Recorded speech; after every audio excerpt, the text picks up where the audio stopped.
Okay, this was one of those Christmas presents I got from Grandpa called Cowboy Fever, and on the front it says, "She hasn't changed much, but he's a whole new man," by Joanne Kennedy. It says she thought she had it all. A modeling contract with Wrangler got this Miss Rodeo Wyoming a first class ticket out of town. But somewhere along the way, Jody Brand lost her soul. When she gets back to her hometown, her childhood friend, Teague Treadwell, rugged cowboy charm, hits her like a ton of bricks. He believed he wasn't good enough. Teague is convinced Jody's success lifted her out of his reach. Now he's got to shed his bad boy image to be worthy of the girl next door. But who ever heard of a beauty queen settling for a down and dirty cowboy? And it is a wonderful read. Very romantic, very passionate, and has its moments. Okay, we start here at the beginning. She gets high praise for all of her books. It says, to the Maycomer family, Laura, Wally, and especially Honey. And the first little line that I marked for you is on page 4. I think 4, 5, 6, and 7. All the way to page 8. So here we go. Darla shook her head in wonder. I never thought you'd come back. We figured you'd seen the world and you'd be gone for good. But I promise you remember my speech. Who could forget? Said a deep voice behind her. Jody knew that voice. She stood motionless, enjoying the moment, the delicious anticipation of finally seeing Teague Treadwell again. She pictured the hard jaw softened by a 5 o'clock shadow, that dark eyes glittering underneath a battered Stetson, the long, lanky line of him leaning casually against that counter like a dark, dangerous version of James Dean in a cowboy hat. Cool and tough and drop-dead sexy. God, she missed cowboys, real cowboys. And Teague Treadwell was as real as they got. She turned with a bright smile, then took a quick step back, and the man behind her was Teague Treadwell, but he looked like about as real as a New York model in a boot barn catalog. He stood like a cowboy, relaxed and longing, resting one elbow on the high counter like he might rest it on the worn leather saddle of his trusty quarter horse, but his clothes were straight out of Lost Taubert's dress-up section. Clean, creased Wranglers broke tidily over what appeared to be Tony Lama boots, and his white shirt was pinned at the collar with a string tie that sported an expensive chunk of polished turquoise mounted in silver. He held his hat in his hand and a gray felt Stetson with a brand new scene unmarred by the sun or the rain, and his clean-shaven jaw was more GQ than Western horseman. And then there was his jacket. On any other man she'd have appreciated the way it clasped up the outfit and spanned his broad shoulders, but the cut of it hid at least half of his butt that she'd been looking forward to seeing in full. You took that scholarship and that modeling contract and hightailed it for the city so fast it made our heads spins. I can't believe you came back, he said. I promised. Jody set her jaw. I know, he stepped closer, a little too close, but you don't always keep your promises. She lifted her chin in her outgoing rodeo queen speech. She sworn to use her scholarship to get herself an education and come back to Purvis in all of her big-haired, blue-eyed glory to make the town a better place. And she kept that promise. Well, except for the big hair and the glory. A few modeling sessions and it exhausted her desire for glamour, and college had been a revelation that she shed her queen trappings and luxuriated in her freedom of comfort-cut jeans and baggy t-shirts. At school it was her brains that mattered, not her beauty, and nobody expected her to be a role model. What a relief that was. Being a role model meant swallowing your swear words, acting like a lady, and staying away from men like Teague Treadwell. She looked Teague up and down, keeping her expressions neutral, squelching any outward sign of her appreciation of those snug-fitting jeans, or the well-muscled body that wore them, and dragging her gaze upward to his face, and she bit her lower lip. Teague, she said, you've changed. He grinned. I sure have. You too, Queenie. The nickname and the teasing note in the voice raised her hackles. I'm the same as I ever was, but you look like the one whose dandies you used to beat up behind the chutes. I could still beat 'em up, he said, smiling, dimming slightly. I'm not so sure, she said. Why not? Do I look too civilized? She started to nod and noticed his eyes had narrowed. Civilized was probably an insult to Teague's mind. He hadn't taken well to the transformation from the rough and ready tomboy to the quintessential cowgirl when she entered her first rodeo queen contest. He said she looked fake when she was all dolled up.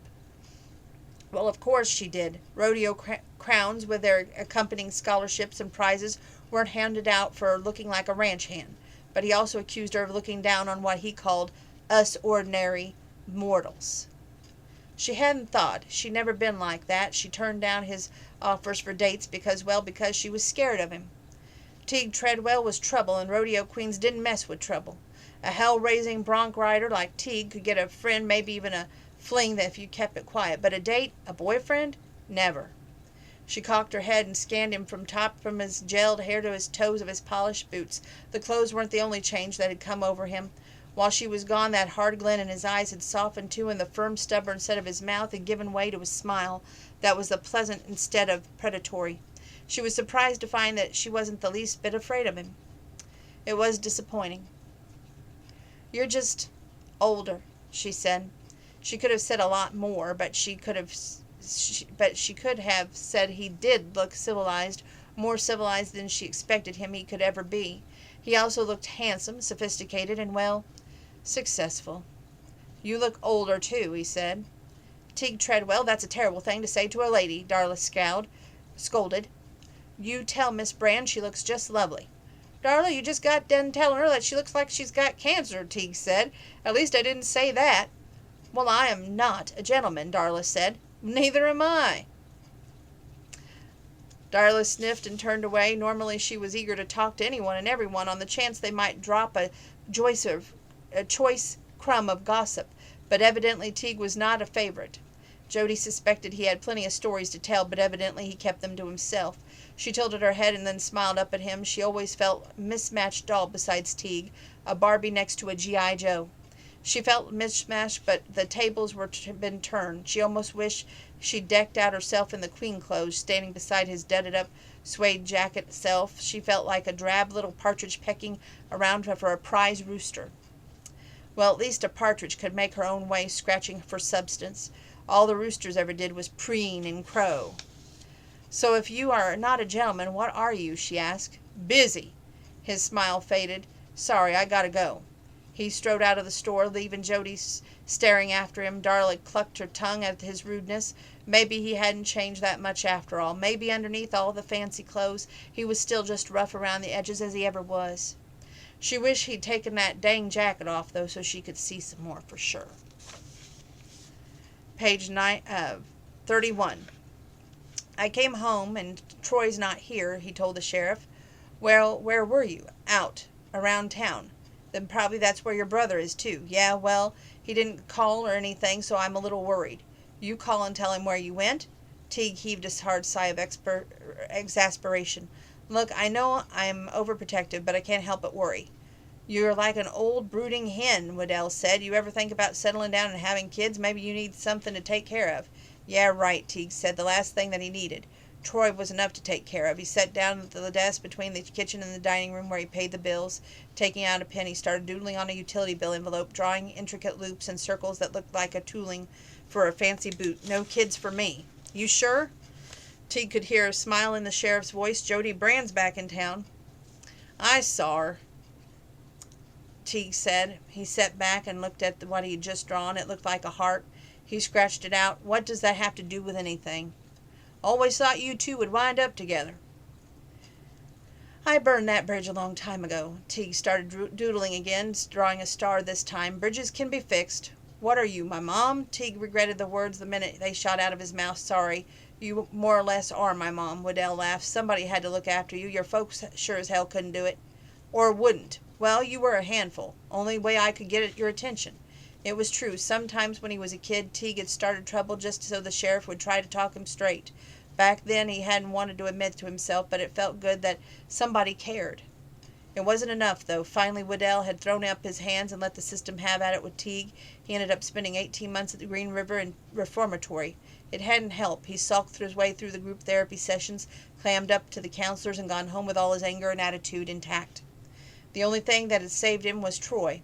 When Teague Sr. died in a car wreck and their mother followed him soon after, he had to step up and take care of his brother. He'd been doing it ever since. Doing a dang good job of it, too. So, of course, he was worried about his brother.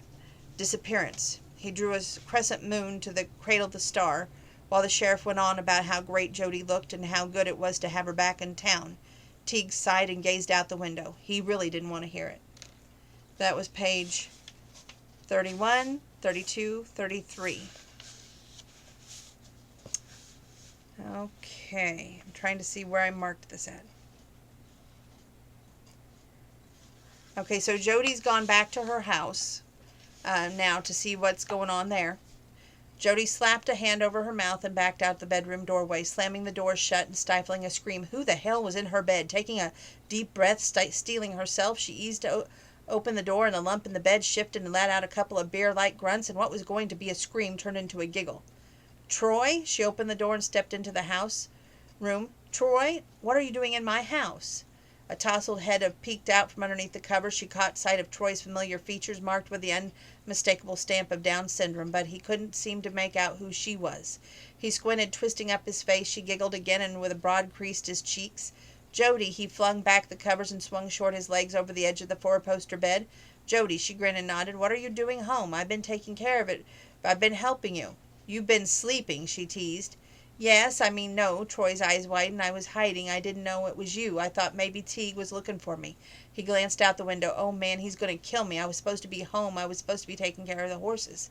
His mouth worked at the realization that into a panic. Oh, he's going to be so mad, he moaned. It's okay, Troy. Jody took his hand and led him from the room. Let's toss your bike into the truck, and I'll give you a ride home. She paused and nodded at the tidy counter in the kitchen. Did you keep my house clean for me? Was that you? Uh-huh. He threw his arms around her in a bear hug, and she thought of Goldilocks again. Troy would be a baby bear despite his age. He was almost 30, but he barely came up to her shoulder. He was as sweet as a bear cub, but just as affectionate. His simple, unsophisticated sense of right and wrong had always warmed her heart, and his all-out, unabashed affection made her feel at home for the first time since she rolled into town. I kept it nice for you, he said. I knew you'd come back. You said you promised. Well, at least someone counted on her to keep her promise. But how did you get in? She asked. Sheepishly, Troy drug a key out of his hip pocket. I saw you get the key out of the gutter once. I took it.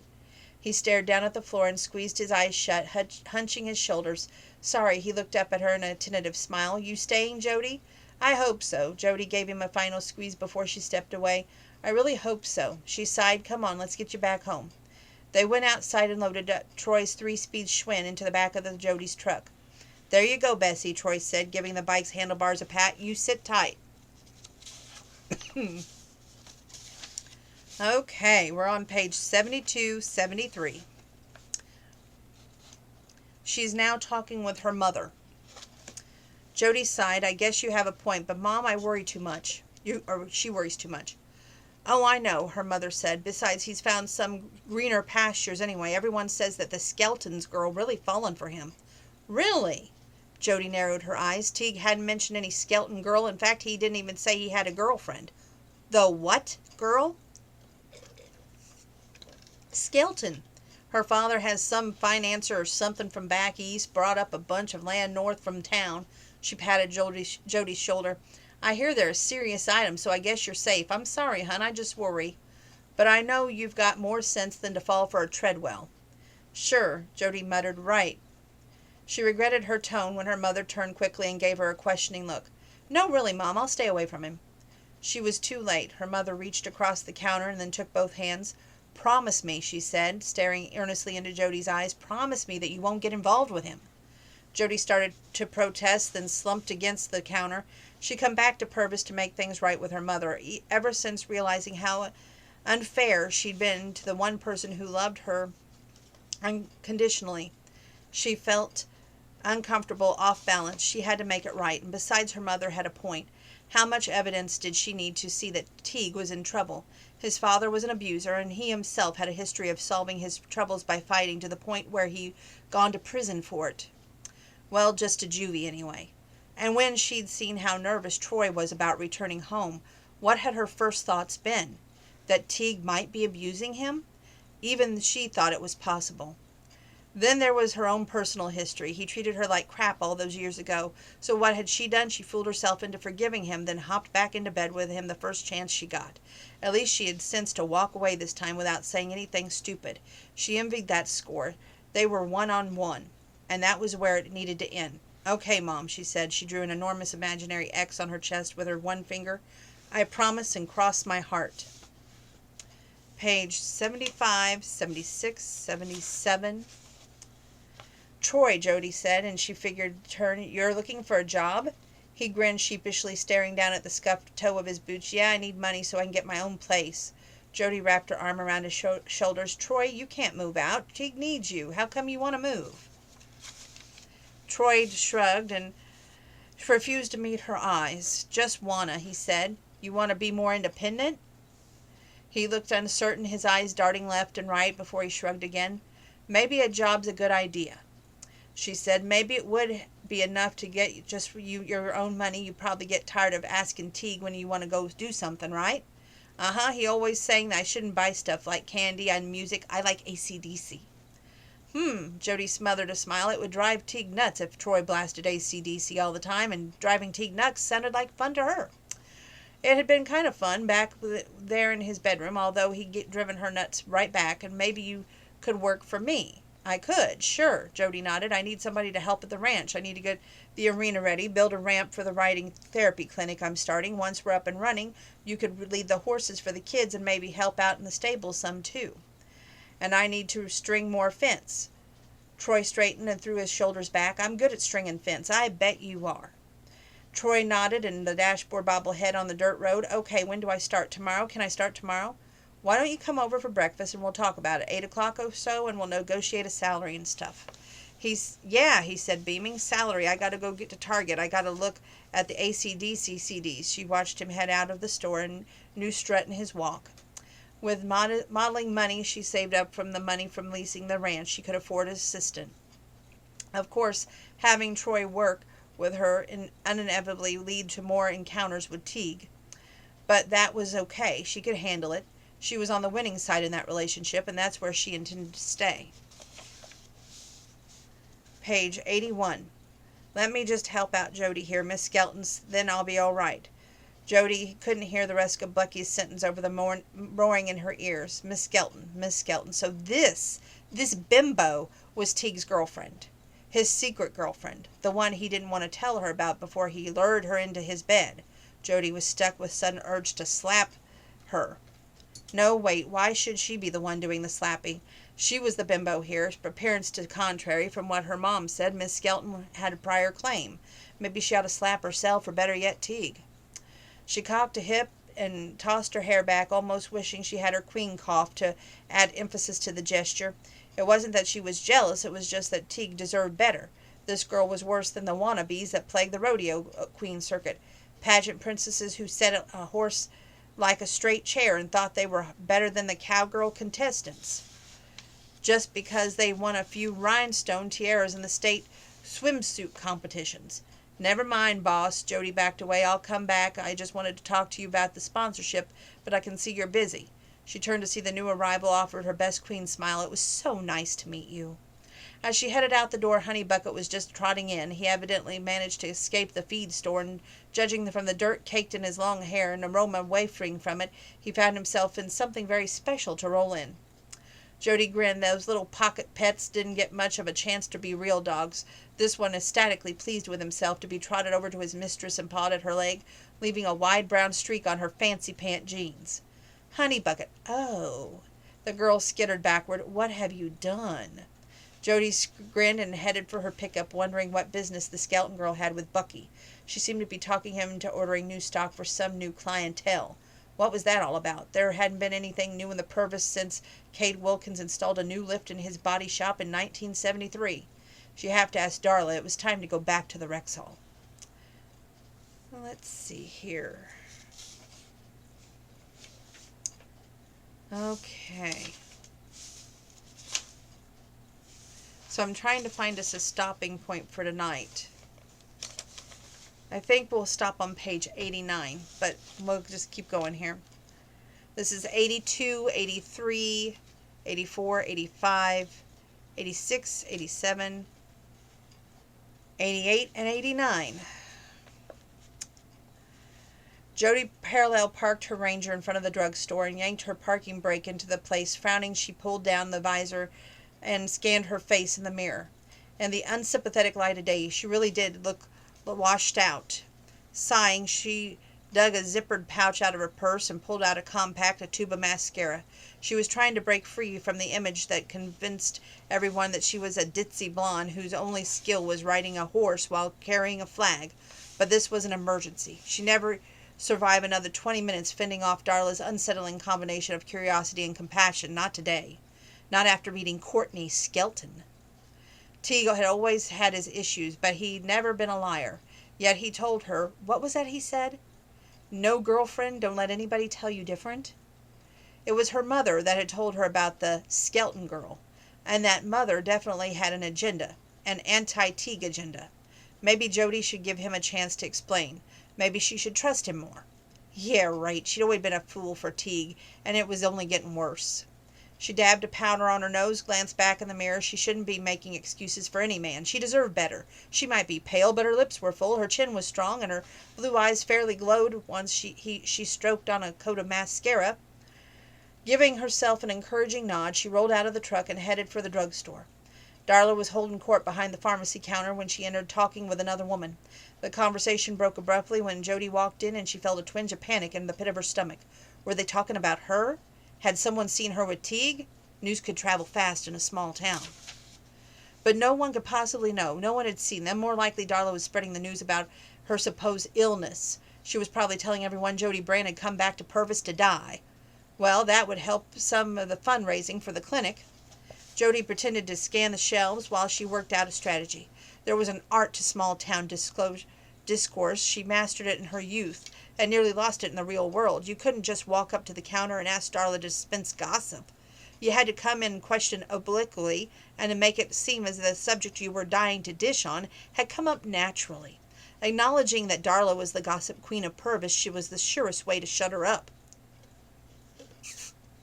Biting her lower lip, Jody reached for a bottle of pills and pretended to scan the label and thought out a winning approach. She was running 2 possible introductory sentences through her mind when a sudden silence jarred into the awareness. The 2 women at the counter were staring at her. The eyes were wide. She jerked her attention to the present and looked down at the bottle in hand. Prenatal vitamins. Great. Not only would everyone think she had cancer, they would think she was about to give birth to an orphan.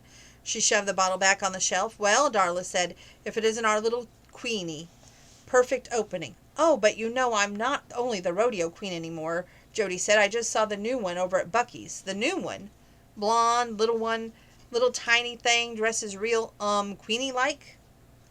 Oh, you must mean that Skelton girl, Darla's friend volunteered. It was Belle Arnold, who rang the snag bar with her husband. Belle looked soft and matronly, but she was tough enough to be a double as a bouncer when things got rough at the snag. That girl doesn't dress like a rodeo queen. She dresses like a boomtown hooker. Jody laughed. Belle was never one to mince words. Well, kind of. She had on this crazy outfit, fringe embroidery, real flashy. Goes around looking like Yeehaw Barbie, Belle muttered. Hussy. Who is she? Courtney Skelton, Darla said. Her daddy's a millionaire, retired CEO of something. She flushed. Darla never liked to admit that there was something she didn't know about one of the locals. They bought the Hunt acreage out at west of town. Ray Hunt sold his ranch? Jody was shocked. The Hunts were the biggest landowners in Meade County, or at least they used to be. If someone else owned the spread, things really had changed. Ray died, honey, Darla said. Prudential had their signs hanging off the barbed wire fence 2 or 3 years before they could find a buyer. It was $1 million, you know. She licked her lips as if she could taste the money, or maybe it was just her reaction to the delicious morsels of gossip such a transaction inevitably served up. What about Virge? Jody said, had gone to school with Ray's son Virgil. He'd been the head of the Future Farmers of America, and wore white shirts and bolo ties to school from 4th grade on, looking like a miniature businessman and smelling like a sheep shack. Everyone had always figured he'd be the next to run the Hunt spread. I can't believe he'd sell it. Virgil went off the road in his Ford and killed himself 4 years ago, Belle said. You been gone a long time, girl.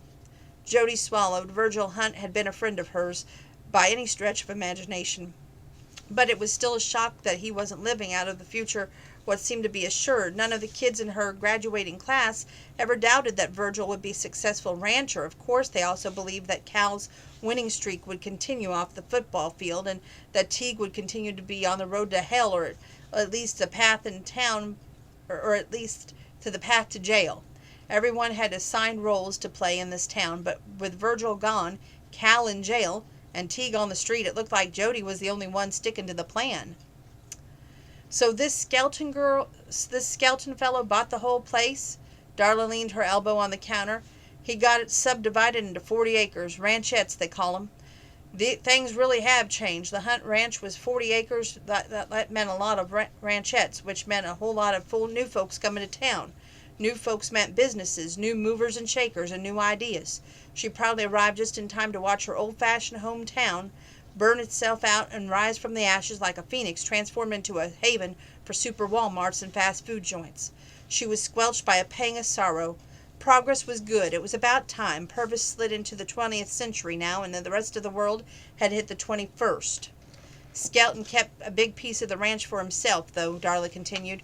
Supposedly he's building a polo facility, and the ranchettes are for polo people. He's got a bunch of rich friends moving up here from Florida. Polo? Talk about transformation. Jody didn't know how much polo, but she knew it meant big money, huge money, and money always changed things. So Courtney is this rich guy's daughter? Darla nodded. What she's like? Just like you expect, Belle said. Snooty, spoiled, treats everybody like some kind of servant. Almost everybody, Darla said. She had a smug smile on her face, an expression that usually pegs some juicy revelation. There's at least one exception. Who's that? Jody had a feeling she knew the answer, but she needed confirmation. Teague Treadwell, Darla said. She seems to like Teague just fine, and he seems to like her too. Jody could feel Darla and Belle's eyes on her. She better say something. She tried a casual, offhanded tone. So Teague likes that? She struggled to think of a charitable description for Courtney Skelton. That rich hooker witch that's been throwing herself at him since she got here? You bet, Belle said. He likes her just fine. She shook her head, scowling. Men are fools. Jody had an urge to try and amp up the trash talk about the Skelton girl, but smothered the impulse. She leaned way back in her queen days, and then start talking bad about people was a sure way to earn enemies. And you never know how powerful those enemies might become. Courtney Skelton might be an easy target with her over-the-top cowgirl clothes, but she had money, and money was power. She had looks, too, if she just toned down that outfit a little bit. Jody shook her head. I can't see Teague falling for someone like that, she said. Matter of fact, she knew Teague wouldn't fall for someone like that. Hadn't he been her own best friend until he started dressing up and trying to be better herself? He'd taken one look at her polished boots and high queen hair and accused her of trying to be somebody she wasn't. Why would he fool around with some rich girl? Teague liked his women real, or at least that's what he said those years ago, but who knew what Teague liked now? She thought of the new clothes, the big house, the gel spiking his stylishly cut hair. Maybe that was Courtney's doing. Maybe she'd given him a makeover. She felt her heart drop into her stomach and gave herself a mental slap. She needed to stop thinking about Teague Treadwell. Okay. Well, maybe we can do 3 more pages, and then we'll call it a stoppage point for tomorrow. Page 105, 106, 107. I can't. She stiffened and shoved him away. Dang it, I promised my mom. She clapped one hand over her mouth as if she wished she hadn't spoken. The pounding of his heart slowed, burning hot anger taking the place of passion. Your mom, what did you promise her? That I wouldn't, that you wouldn't get mixed up with that trailer trash Treadwell boy? Teague, I'm trying to make things right between us. Between me and her, I mean. I don't want to disappoint her. What about making things right between you and me? She looked away. I don't know what is right when it comes to you and me, Teague. Hell, I've never known. And that's not entirely my fault. Her tone softened. My mother's important to me, Teague, and I won't feel whole until I fix it. And I won't feel whole till... Never mind. He turned and pretended to engross in the view from the window. Forget it. Family comes first, okay? I can't sleep at night thinking about what I did to her. She lost her husband, and then she lost me too, right at the same time she needed me most. I'm going to make it up to her, and I can't do that while I'm carrying on with you. He leaned back on his elbows and tugged his hat down low over his eyes. Carrying on, is that what that was? She shrugged. He tilted his head up to peer up at her from under his hat brim. Why does she hate me so much anyway? Jody flailed her hands helplessly. She has her own reasons, okay? It wouldn't worry her, and that's the last thing I want to do right now. Okay, he narrowed his eyes, so tell me the reasons. Maybe I can do something to change her mind. She wrung her hands and she looked so distressed. He knew this wasn't anything he could fix. It's not really about you, it's about your father. She thinks that the kind of thing runs in families, like with Cal. She held up a hand to stop his response. I know that you're not like that, but you asked for her reasons and that's it. And given Sissy's situation, it's hard one not to argue with. He stared down at the floor again, thinking about the past and how it haunted his present and shadowed his future. You know, you don't owe her anything, he said. You did all that rodeo queen crap for her. You were the perfect daughter, and I know you hated that stuff. He raked his hands over his hair. When are you going to start living your own life? She hunched her shoulders, refusing to meet his eyes. Now, she said. I'm living it now. No, you're not. You're still trying to please everybody but yourself. In an exaggerated gesture, he raised an admonishing finger and then lowered his brows. You better settle down in the suburbs and have 2.5 kids or everybody will be disappointed. And don't do it with that Teague Treadwell. He's not worthy. He lurched to his feet. To hell with it anyway. I'm never getting married, never having kids, and that's for other people. He spun and stalked past the two narrow stalls. I guess your mom figured that out.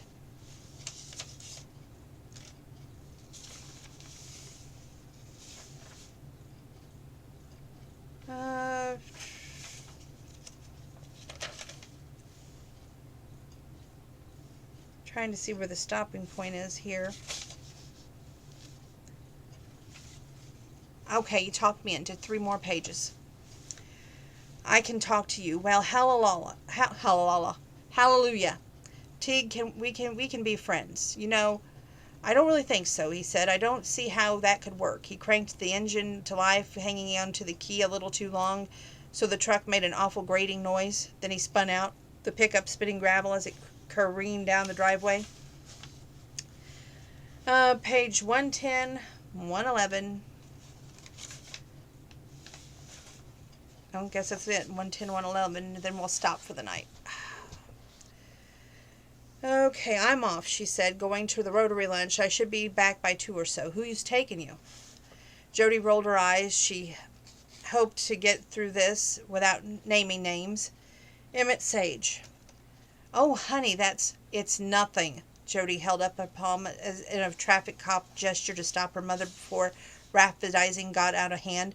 I went to him to get some release forms done up for the clinic, and he happened to mention that the speaker for today's lunch had backed out. It's a fundraising opportunity, not a date. Well, at least you're not going with Teague. Jody laughed. Teague is in Rotary? Yeah, right.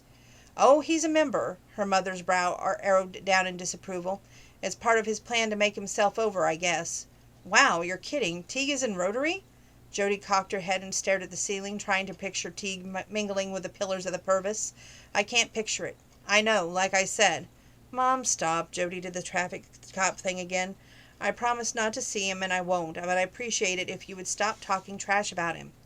Okay, just remember what I told you, like father, like son. Mom, her mother made a zipping motion across her mouth and threw away the imaginary key. It's not like it's a big sacrifice anyway, Jody said, tossing her hair, and she headed for the door. He's impossible to get along with.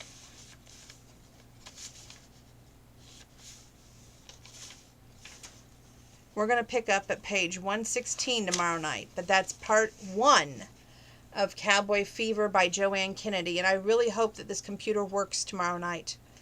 So that's why I kept going so long. But this is a good book. You won't regret it if you pick it up. So I urge you to pick it up, and you'll get a rating, hopefully, tomorrow night.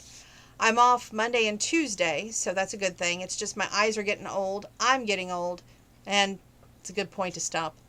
So that's where we're going to stop at tonight. I do want to do another video for you, probably a song, so stay put.